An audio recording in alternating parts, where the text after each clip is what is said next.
꼭 알아야 할 정보를 알기 쉽게 전달해드리는 시간입니다. 세상의 모든 지식, 화요일은 IT 이슈 살펴볼 텐데요. IT연구소 김덕진 IT 커뮤니케이션 연구소 소장과 함께합니다. 어서 오세요. 네, 안녕하세요. 반갑습니다. 김덕진입니다. 와, 최근 노벨상만큼이나 놀라운 일이 있었어요. 네. 발사한 로켓이 다시 땅에 안전하게 착륙하는 실험이 성공했죠. 네, 정확하게 말하면요. 이번에는 땅에 착륙했다고 할 수는 없고 네. 발사대에 정확하게 들어갔다라는 겁니다. 근데 이게 무슨 의미냐면요. 네. 예전에도 실은 이제 일론 머스크가 이끄는 스페이스X에 대한 이야기를 하는 거예요. 스페이스X라고 하는데 이제 최근에 뭐 뉴스 보시면 막 로켓이 다시 어떻게 이렇게 착륙을 하고 이런 거 보셨을 텐데 네. 기존에는 어떤 연구를 했었냐면 그러니까 말씀하신 것처럼 발사체가 다시 땅에 육상에 딱 정확하게 이제 위치에 놓는 이걸 성공을 했었었고요. 두 번째 이제 해상 그러니까 우리가 말하는 바닷가 이런 데 정확하게 떨어지는 걸 성공을 했었는데 이번에는 그걸 넘어서서 우리가 보통 로켓을 발사를 하면 발사대에다가 딱 이렇게 세팅을 하잖아요. 그리고 얘가 이렇게 쫙 발사대에 올라가면서 이 발사대가 풀어주잖아요. 네. 그 발사대에 다시 정확하게 딱 꽂히는 거예요. 네, 그러니까 이렇게 해서 정확하게 발사대에 딱 잡아주는 이것까지 이번에 성공을 했다고 말씀드릴 수 있을 것 같습니다. 이제 이번에 일론 머스크의 우주 기업인 스페이스X가 달 화성 탐사를 목표로 개발한 대형 우주선 스타쉽이 현지 시간 13일에 이제 5번째 지구 궤도 시험 비행을 성공적으로 마무리하면서 주요 목표를 달성한 것인데요. 이 비행체도 이제 관심을 가졌지만 말씀드렸던 것처럼 이 비행을 하기 위해서 에너지를 쏘아 올리는 추진체 그 추진체가 슈퍼헤비라고 불리는데 이게 공중에서 74km에서 분리가 된 다음에 다시 발사 장소로 정확하게 돌아와서 착륙을 하니까 이걸 보면서 오히려 많은 사람들이 환호를 한 것이죠. 아니 근데 이게 어떻게 가능한 거예요? 그러니까요. 이게 참 놀라운데 이제 언론에서 표현한 것들을 이제 여러 가지로 표현하면 젓가락 기술을 사용했다 이렇게 설명을 하더라고요. 네. 네, 이게 무슨 말이냐면요. 젓가락 팔이 있다는 겁니다. 그러니까 이 말씀드린 것처럼 이게 보통 우리가 로켓이라고 하면 로켓은 쏘아 올리고 나서 그 엔진이 되는 연료가 되는 건 그냥 한 번 쓰고 안 쓰는 거 아니야라고 생각했잖아요. 네. 근데 이거를 지금 깼던 게 이 스페이스X란 말이에요. 그래서 이게 지금까지는 이 이제 연료가 이제 들어가 있는 이 추진체가 땅에 섰어요. 근데 땅에 섰을 때 문제가 뭐냐면 이거를 다시 또 발사를 하려면 재활용하려면 그걸 발사대에 다시 갖다 놔야 되잖아요. 근데 이 갖다 놓는 일도 엄청 큰 거예요. 이게 워낙 크기도 하고 무겁기도 하고 예민하니까. 네. 그러니까 이제 이런 생각을 하는 거죠. 그러면 차라리 발사대에 다시 꼽아놓을 수 있다면 그러면은 이거 다시 쏠 수 있으니까 훨씬 더 비용도 줄이고 시간도 줄이고 할 수 있겠네? 라는 생각을 한 거예요. 근데 이게 어떻게 가능해? 라는 거죠. 왜냐면 이게 말도 안 될 정도의 속도로 이제 올라가는 것도 올라가는 거지만 내려가는 것도 엄청난 속도로 그러니까요. 내려오잖아요. 근데 이번에 이제 이걸 어떻게 쓰느냐? 이 슈퍼헤비 아까 말씀드린 추진체가 이제 바다에 추락하는 게 아니라 역추진해서 서서히 하강을 합니다. 그러면서 발사대 근처를 이렇게 가요. 발사대에서 뭐가 나오냐면 로봇팔이 나옵니다. 젓가락처럼. 그래서 이 로봇팔이 정확하게 얘를 꼽아가지고 이렇게 꽂아서 이렇게 껴주는 거예요. 그러니까 이거를 보고 이게 가능할까라고 했는데 이번에 성공을 한 겁니다. 그래서 이제 어떻게 보면 이게 또 작지도 않아요. 건물로 치면 40층 높이에 해당하는 이러한 발사체가 이렇게 정확하게 와가지고 이거를 딱 잡으니까 이 로봇팔을 메카질라라고 불리는데 이게 젓가락으로 꼭 집듯이 딱 잡아서 발사대에 고정시킨 것이고요. 이게 이제 불이 확 들어오면서 엔진이 쫙 정확하게 오니까 해외 외신에서는 이거 마치 담배가 무슨 떨어지는 것 같다. 불 붙어 있는 게 이렇게 떨어지는 모습 같다. 이렇게 표현하기도 했는데 정말 놀라운 일이죠. 그래서 그 놀라운 일을 보고 이제 여러 곳에서는 이제 특히나 해외에서는 네. 오늘은 진짜 공항 역사에 기록될 날이다. 정말 놀라운 일이 발생했다라고 하면서 정말 환호성을 외쳤던 뭐 이런 장면들이 있었습니다. 이번 실험 성공이 우주 탐사에 있어서 앞으로 다양한 변화를 가져올 것 같아요. 어떤 전망들이 나오고 있어요? 일단 아까 말씀드린 것처럼 지금 회수하는 기술만으로도 엄청나게 가격을 절약해서 요즘에 이제 그 스페이스X가 이 공중에 계속 그 인공위성 특히나 저궤도 위성 보내는 걸 많이 보셨을 거예요. 네. 그래서 우리가 뭐 이른바 이제 그 다음 통신 인터넷 기반의 통신이 막 얘기가 나오고 있는데 이제 지금 이거는 아예 발사대에 꼽는 거니까 더 싸질 거죠. 그죠? 더 싸진단 말이에요. 그러면 이제 더 많이 보낼 수 있게 되는 거고 말씀드린 대로 이게 상당히 큰 걸 이번에 테스트했거든요. 이게 어느 수준이냐면요. 만약에 여기에 우주인이 탄다면 한 번에 100명의 우주인이 탈 수 있는 규모입니다. 그러니까 그 규모를 보내는 것도 성공을 했고 그거에 있었던 엔진도 가져오니까 이제 우리가 맨날 농담으로 얘기하던 일론 머스크 하면은 이제 사람들이 화성으로 갈 거니까 뭐 이런 얘기들 이제 많이 했었단 말이에요.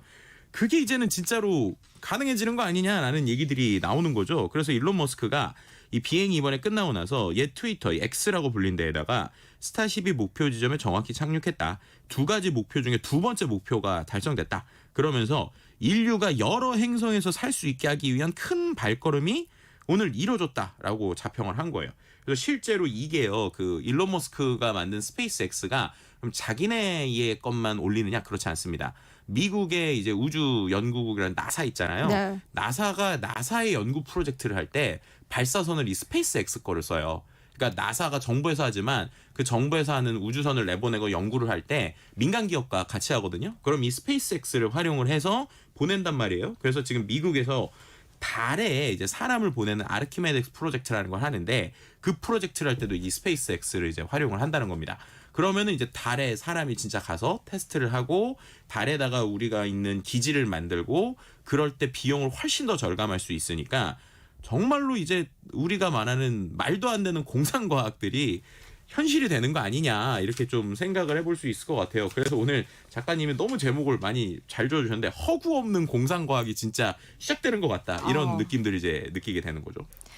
네, 세상을 바꾸는 기술이에요. 진짜 정말 대단하다는 생각이 드는데요. 근데 일론 머스크가 CEO로 있는 다른 회사죠. 테슬라에서도 지난주에 깜짝 놀랄 만한 시연이 펼쳐졌다면서요. 그냥 일주일 사이에 이 2개를 다 하는 게 참 대단하다고도 싶기도 하고 네. 왜 그랬을까 이렇게 싶기도 한데 이제 일론 머스크가 이제 현지 시각 10일에 로스앤젤레스에 이제 워너 브라더스의 영화 촬영 스튜디오가 있어요.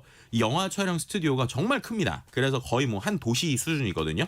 근데 거기에서 실제로 본인이 로보택시라고 불리우는 자율주행 택시를 타고 내리는 모습을 시연으로 좀 보여줬고 또 이제 일반적인 택시 말고도 한 사람이 한 20명 정도 탈 수 있는 대형 이제 무인 캡을 이제 로보밴이라는 걸 공개를 했습니다. 근데 이건 되게 특이한 게 이 높이도 되게 높아서요. 사람이 이렇게 내릴 때 봤더니 그 서양 사람들 약간 고개를 숙일 정도 이 정도 높이의 아주 이제 어떻게 보면 쾌적한데 22인승의 이제 로보밴도 이번에 공개를 했고요. 그 다음에 이제 가장 놀라웠던 것은 이제 로봇이죠. 사람처럼 걸어다니고 대화도 하고 또 농담도 주고받는 이 로봇을 이번에 또 시연이 아니라 사람들 군중 속에 풀어놨어요. 그래서 실제로 이번에 행사를 보면 단순히 일론 머스크가 이제 자기가 만든 택시를 타고 다니는 모습만 나오는 게 아니라 끝나고 애프터 파티 때 사람들이 이제 되게 많이 모여 있을 거잖아요. 그 군중들 사이에 이 로봇이 막 돌아다닙니다. 그러면서 막 대화도 하고 막 이런. 그래서 와 이건 뭐지? 라고 하는 모습들을 이제 전 세계 사람들에게 보여준 것이죠. 아예 본인들이 자동차를 운영하는 서비스 플랫폼이 되겠다. 뭐 이런 사업 방향까지 발표했다고 하던데요. 이제는 공유차 청소도 로봇이 한다면서요. 그러니까 이게 말씀드린 것처럼 그럼 얘네가 이름을 그 이제 자율주행 차가 아니라 로봇 택시인데 이걸 정확하게 말하면 사이버 캡이라고 보셨거든요. 사이버 캡. 그러니까 캡이 이제 미국으로 택시잖아요. 네. 근데 사이버 캡이라는 거예요. 이게 어떤 거냐면 일단 타는 게 2인승입니다. 2인승. 근데 2인승이라고 그래서 우리나라에서 이거 뭐 수익성 안 나오는 거 아니야? 그런데 이게 조금 이제 잘못된 성이 이게 실제 미국에서는 2명 말고요. 한 4명 이상 탈 수 있는 전용 도로가 있어요. 근데 거기가 되게 널널하거든요. 무슨 말이냐면 미국 사람들은 기본적으로 차를 운영을 할 때 1명 아니면 2명이 많이 탄다는 거예요. 그러니까 네. 이 2명짜리가 타는 게 이게 뭐 수익성에서 문제가 생기는 게 아니라 오히려 맞춤인 거죠. 보편적이라는 그렇죠. 거죠. 보편적이면서 그러면서 가격을 낮춘다는 거예요. 그래서 네. 이 차를 대당 한 4천만 원대에 만든다는 거라고 얘기를 합니다. 그러니까 자율주행이 되고 이게 또 특이한 게 이 이제 사이버 캡이다 보니까 그 안에 운전대도 없고요. 엑셀도 없고요. 그냥 아무것도 없어요. 그 대신에 뭐가 있냐면 운전대 있을 그 우리가 말하는 대시보드 가운데 아주 큰 그 디스플레이가 하나 있거든요. 그래서 거기다가 제 스마트폰이나 노트북을 연동해서 쓸 수 있어요. 무슨 말이냐? 그 안에서 제가 하던 일, 작업하던 거, 영상 보는 거 그냥 보면서 가라는 거예요. 그럼 이제 위치에 논다는 건데 이런 걸 4천만 원에 만든다는 겁니다. 그럼 이거를 내가 사서 운영할 수도 있지만 이번에 보여준 방향을 보면 본인들이 이걸 갖고 택시 사업 같은 걸 하겠다는 거예요. 그래서 금액을 얘기를 했는데 이 금액이 상당히 놀랍거든요. 네. 왜냐하면 이건 무인이니까 사람이 없으니까 인건비가 안 들 거잖아요. 네. 그래서 그런지 만약에 자기네들이 운영을 하면 1마일, 그러니까 우리나라로 치면 1.6km당 270원에다가 운영을 한다는 거예요. 똑같이 비교를 해봤거든요. 네. 우리나라 택시 요금 1.6km 기본 요금, 네. 기본 요금 기준으로 보면 4,800원인데 근데 이제 200원이라는 거죠. 그러니까 이게 이제 270원, 300원이니까 정말로 이게 구현이 되면 어떻게 되는 거야라고 생각을 하는데 네. 더 놀라운 거는 이게 사람을 왔다 갔다 하고 나면 차가 지저분해질 수도 있잖아요. 근데 지금 얘기하는 게 그럼 이거를 만약에 제가 어디를 이제 데려다 줘요. 그럼 그 다음에 또 다른 사람 데려다 주기 여유 시간 있잖아요. 이게 또 청소하는데 자동으로 합니다. 청소하는데 가면 로봇팔이 청소를 해준다는 거예요. 로봇팔이 실제로 뭐 이렇게 그 시트도 들고 막 하면서 청소기로 빨아주고 막 그러니까 모든 걸 무인으로 하겠다는 겁니다. 심지어 이제 그러다가 뭐 스타벅스 들리면 커피도 이제 꽂아서 오는 이런 그림을 보여줬거든요.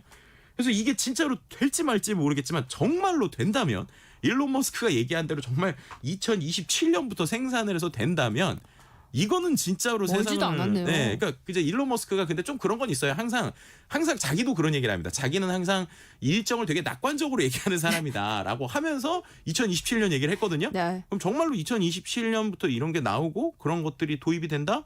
이거는 또 세상을 바꿀 수 있는 기술이 아닌가 이렇게 볼 수도 있는 거죠. 이렇다 보니까 일론 머스크 말 하나하나에 진짜 관심이 쏠릴 수밖에 없습니다. 이번 네. 행사에서 주목할 만한 발언이 나왔다면서요. 여러 발언이 있었지만 제가 하나 임팩트 있었던 게 뭐였냐면 엘리베이터 얘기를 하더라고요. 그러면서 여러분들 엘리베이터 탔을 때 그걸 조정하는 사람이 따로 있다면 이상할 거잖아요 라고 얘기하는 것처럼 이제 우리가 로봇도 이제 당연히 사람이 아니라 자율로 하는 게 익숙한 거예요 라고 얘기를 했습니다. 근데 이게 포인트가 뭐냐면 네. 자동차를 그냥 로봇의 하나로 봤다는 거예요. 그러니까 바퀴 달린 로봇이다. 우리는 로봇 만드는 회사인데 얘가 바퀴 달린 로봇이니까 이런 거 하는 거고 대형 택시도 바퀴 달린 로봇이고 결국 우리가 이제 엘리베이터 자동으로 움직이듯이 이게 자동으로 움직이는 게 일상이 될 거야 라고 얘기를 했다는 거죠. 그런데 시연 이후에 네. 테슬라 주가가 오히려 떨어졌어요? 그러니까요. 이게 아니, 이제 무슨 일이에요? 그러니까 이게 참 놀라운 일인데 그럼 이제 이렇게 되면 와 사람들이 주가가 오를 것 같잖아요. 아까처럼 로봇도 막 시연을 해가지고 사람들 사이에 막 대화도 하고 있는 로봇이 있었는데 네. 주가가 떨어진 거예요. 그래서 왜 그런가라고 했을 때 결론은 뭐냐? 보여는 줬는데 네. 이게 진짜로 그럼 언제 어떻게 나올까에 대해서 그런 숫자적인 얘기를 안 했어요. 그러니까 이제 이걸 보고 이게 쇼잉 아니냐라고 하는 얘기가 나오는 거죠. 27년이지만 지금 어느 단계에 왔다. 뭐 그렇죠. 구체적인 계획들을 얘기를 안 그렇죠. 했다는 뭐 예를 거예요? 들면 아까처럼 이게 차에 대한 금액은 얘기했지만 네. 뭐 택시를 운영한다고 비즈니스 모델이 어떻게 되고 그럼 그걸 통해서 수익화가 어떻게 되고 이런 구체적인 얘기가 안 나오니까 그냥 이거 그냥 쇼 아니냐라고 이제 얘기가 나온다는 거예요. 그리고 네. 로봇도 로봇을 보여주긴 했는데 얘가 너무 정교하게 얘기하니까 이거 사람이 조정한 거 아니냐는 의혹도 지금 좀 제기가 되고 있어요. 그러니까 어떻게 보셨어요? 저는 정말로 약간 그런 놀라웠거든요. 느낌이셨어요? 그러니까 뭐냐면 이렇게 짧은 시간에 기술이 이렇게 올라왔다고? 이거는 정말로 이렇게까지 놀랍다라고 느낄 정도로 그러니까 저도 야 이게 사람이 조정을 하는 수준이 아니라면 이 정도까지 돼? 라고 할 정도의 기술이긴 했어요. 그러니까 이거에 대해서 이제 왜냐하면 지금까지 이 1년 사이에 이렇게 기술이 빨리 발전된다는 게 놀라울 정도의 기술을 보여주긴 했거든요. 그러니까 이제 끝나고 나서 몇 명의 이야기를 통해서 이제 의혹들이 제기가 되고 있고 그리고 이 로봇도 한 3천만 원 선에 낸다는 거예요. 그러니까 지금 이게 다 말도 안 되는 몽상 같은 얘기인데 네. 아까 말씀드린 것처럼 스페이스 X라는 것도 몇 년 전에 몽상이었거든요. 어떻게 로켓이 다시 돌아와요. 그것도 돌아오는 것도 그냥 오는 게 아니라 발사대를 어떻게 들어와요. 근데 그런 걸 가능하게 하니까 주식 시장에서는 지금 말이 안 되는 거고 이거는 현실 가능성이 없고 규제가 쉽지가 않으니까 그러니까 주가가 떨어지고는 있지만 장기적으로 본다면 정말 또 해내는 거 아니야? 라고 하는 이런 좀 어떻게 보면 전 세계에서 이렇게 이런 사람들의 마음을 들었다 놨다 할 수 있는 인물이 몇 명이나 될까 싶긴 한데 그런 관점에서 이 IT나 공학 쪽에서는 일론 머스크의 모든 행동들에 주목을 안 할래 안 할 수가 없는 상황이죠. 진짜 일론 머스크라는 사람이 대단하다는 생각밖에 안 들어요. 네, 그러니까요. 그래서 이제 이 부분들에 대해서 어떻게 되는데 나오는데 또 일론 머스크가 최근은 아니죠. 이 스페이스X와 관련돼서 얘기했었던 얘기 중에 아주 흥미로운 얘기가 있어서 그 얘기를 네. 좀 마지막으로 드리면 네. 일론 머스크 한 얘기 중에 failure is an option이라는 얘기가 있어요. 그러니까 뭐냐면 실패는 선택 사항이다라는 얘기인데요. 이 얘기가 왜 중요하냐면 예전에 아폴로에서 우리가 우주 비행선 얘기할 때 failure is not an option이라는 표현을 썼거든요. 그러니까 로켓을 발사할 때 실패라는 건 옵션에 없는 거예요라는 얘기를 네. 했어요. 근데 일론 머스크는 실패가 옵션 중에 하나다. 실패를 하지 않았다면 혁신할 수 없다는 얘기를 했다는 거예요. 그래서 그런 기존의 틀을 깨는 사람의 생각은 확실히 좀 다르구나. 그리고 이런 것들을 가능케 하는 아이디어들이나 힘들이 참 있는 거구나라는 생각을 좀 많이 돌아보게 하는 것 같습니다. 네. IT 연구소 오늘 여기까지 하겠습니다. 김덕진 IT 커뮤니케이션 연구소 소장과 함께했습니다. 고맙습니다. 네, 감사합니다.